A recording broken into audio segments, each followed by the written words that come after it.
Today I'll be talking about another B-movie horror film that I watched on my own. Calan is not here again. Glad I didn't make him watch this. I think he would have hated it. This is one I've seen before, actually.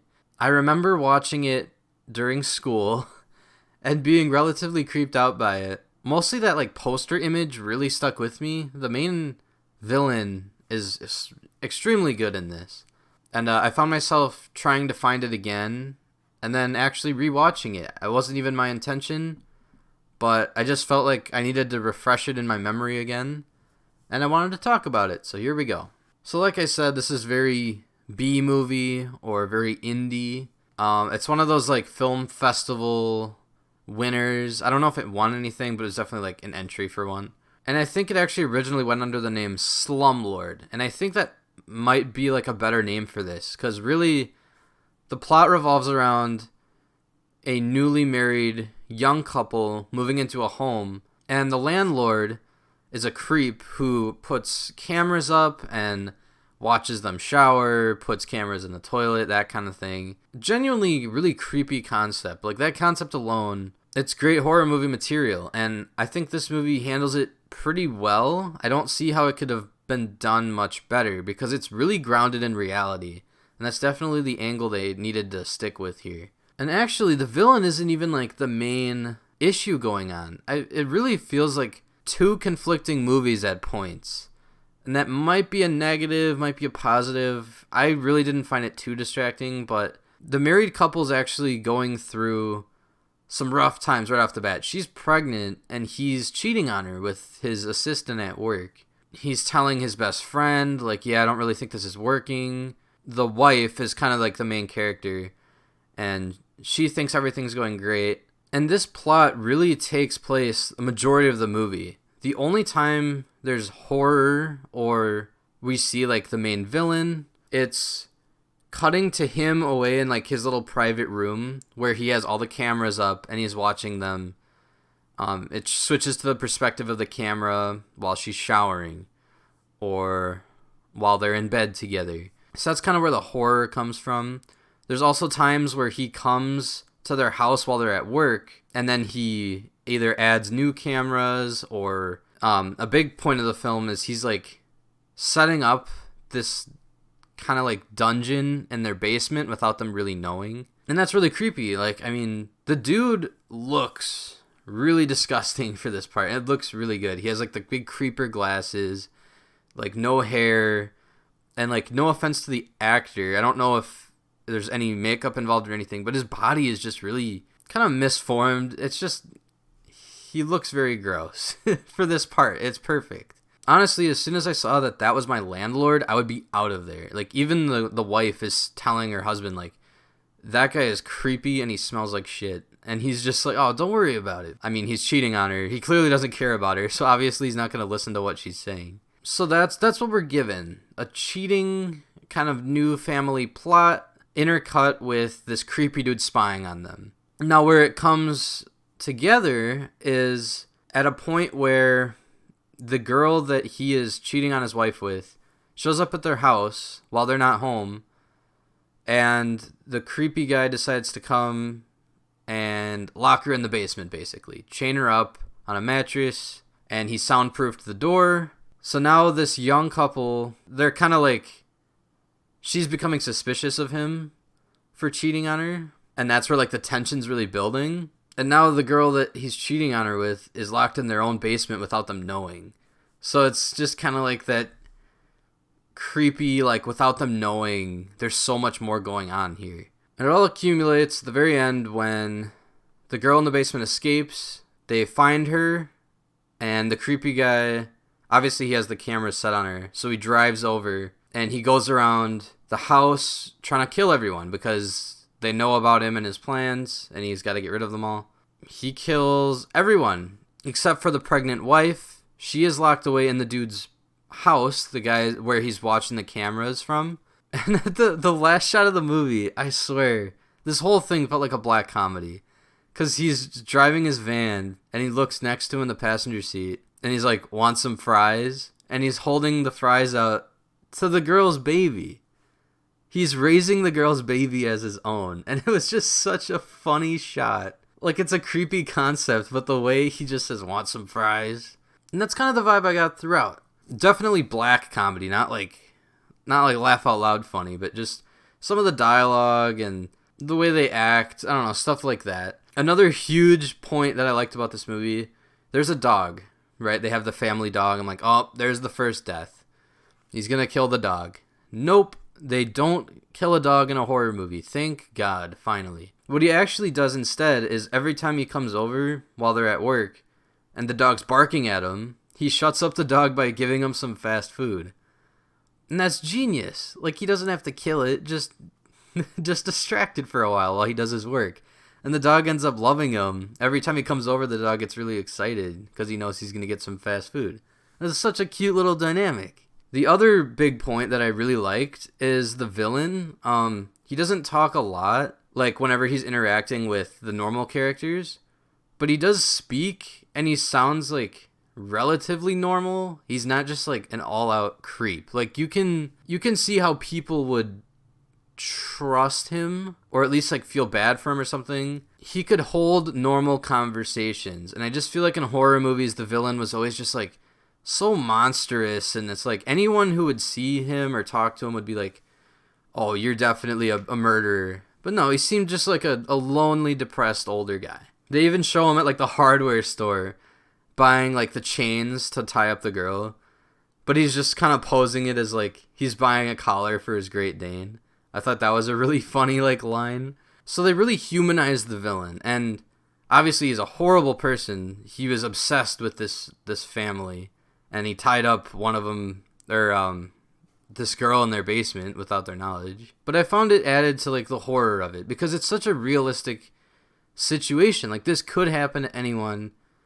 If you're looking for a home and you're like a young married couple and you watch this, it would be like, oh my God, this could happen to me. Like, that's really creepy. So it was a really grounded horror movie. And the other thing I liked about it was the side plot with them cheating on each other was genuinely interesting. Like, I was really tense, less from the guy watching them with his cameras, but more with the husband getting caught. Like, I wanted him to get caught because he's a piece of shit for cheating on his newly impregnated wife. But like, they would be by the pool together, and then she lost her ring, and then his wife found the ring by the side of the pool one day, and this girl he was having the affair with started to feel bad because she found out that his wife was pregnant and that they were married. She didn't know all this, obviously, but once she found this out, she got more and more guilty and wanted him to tell his wife. Even the guy's best friend came over one day and said, you have to tell her. The guy even dropped his wife's phone in the sink on purpose so that it wouldn't work anymore, and she would have to change her number. That way the girl he's having the affair with can't call her anymore. It was just like really, really good scenario. And you wanted him to lose in the end. And he does, because he gets a hammer to the head from the main villain. So not too much. I haven't said anything bad about this film yet. Like, the first time I watched it, it stuck with me.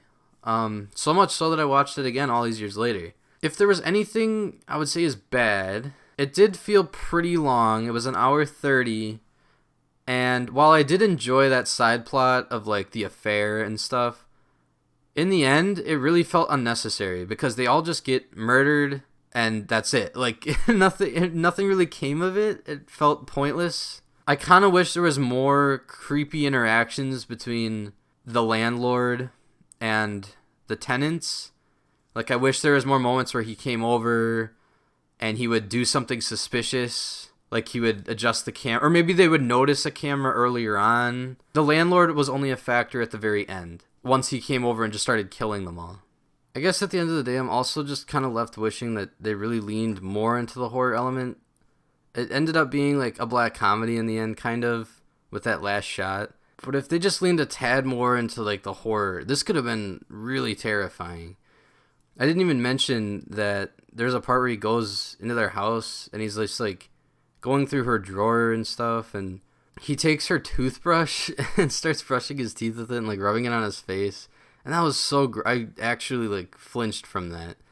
And then later on she puts it in her mouth. She's like, oh, why does it smell like shit?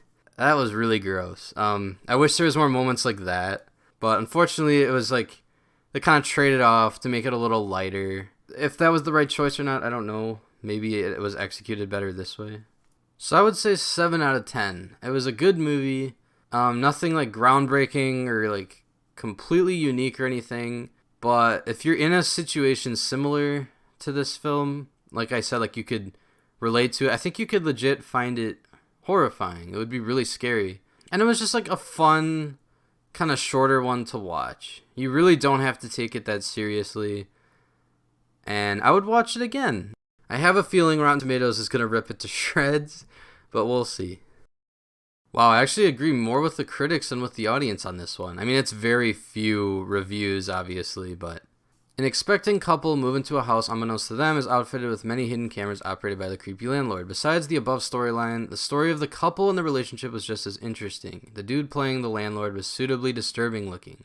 Not a bad little horror flick. It's 100% what I said. You know what? Just cut out my review. Just show this on screen, because this is all we need. I'm going to break this longer one down, because I see some things I agree with, some things I don't. So... He starts off with, on the positive side, there were a couple of scenes with a sense of genuine dread.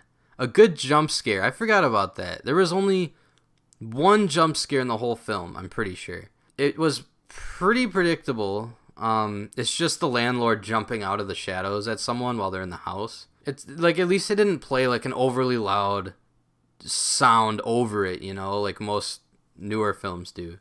On the less positive side, this movie felt a lot longer than 90 minutes. Yes, I said that as well. The dialogue was awkward. The actors didn't help any. I found the dialogue pretty realistic, actually, especially when they were kind of prodding each other with, like, are you cheating on me? Like, is this marriage really working? Like, you can tell the guy genuinely didn't really love her and was just lying to her. And you could tell the girl was a little naive, but started getting more and more suspicious towards the end. I felt like they did a really good job. The only actors that weren't as great were like the friends or any of like the supporting cast. It felt like they were the ones, like they were the camera crew or like the boom mic holders. It kind of just felt like they threw in some extra characters, which is fine. It helped add to like the black comedy aspect. It doesn't make a lot of sense. How does a wooden door with pillows nailed to it make the room soundproof? That is, I guess that's how he soundproofed the door. I wouldn't pay too much attention to that. That does remind me, the like scariest part of the whole film. I forgot about this. It's genuinely terrifying.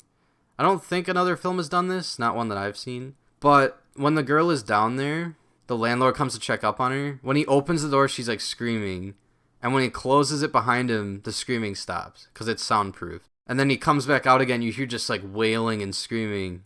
And then he closes it and stops again. It's just so, without seeing her and knowing what he's doing to her, and she's just screaming down in the basement, it's a really horrifying scene. Like, it's really strong. And he's going outside to, like, wash her shit out of a bucket without ever seeing her. So it's like, oh my god, like, what condition is she in? Is she okay still? I almost wish they never showed her. But eventually we do, because she escapes. But that was a genuinely chilling part. Anyways, when investigating a missing person report, why do the police run from the basement when they detect a horrible smell? Yes, that does happen. If this was in more capable hands, it could have been a great movie. As it is, it's not even a good movie. I agree with most of what this guy says. I don't want to be that person who says you have to turn your brain off, because I hate that argument. I really do. Breaking down all the logic won't do you any favors. Yeah, you really won't enjoy it if you're like, none of this makes sense. Because there are some plot holes, I guess you can call them. Like the pillows nailed to the door soundproof. Why do the cops not investigate more when 2 people end up dead in a house, or 3? But I mean, overall, it's pretty realistic. I mean, you can't expect them to catch every little hiccup in their story. Watch this because I wanted a predictable, low mental energy required scary movie. It delivered in the 2 things, but not much else. So you're saying you wanted a predictable, low mental energy required scary movie, and it delivered. So isn't that what you wanted? Why are you expecting more than that if that's what you were looking for? That's exactly what it is. Yeah, you shouldn't expect some like theater quality film. It's a low budget little side story kind of thing. That's really all it is. And that's the mindset you have to have. It's interesting how I don't see anyone mention the ending. Like, it's making me wonder if I watched some weird cut that included that ending. Like, I wonder if they cut that out. I'm talking about where he offers the baby the fries. Because I feel like more people would mention that. Maybe no one got that far. I don't know. If there is an alternative cut where they cut that out, maybe I wouldn't have enjoyed it as much. Because then it wouldn't be like a comedy. It would have been tried to have been really serious when it shouldn't be. I say you should watch it. It's an hour 30. Find a day in October to watch it. Give it a try. Lower your expectations a lot, and I think you'll enjoy it.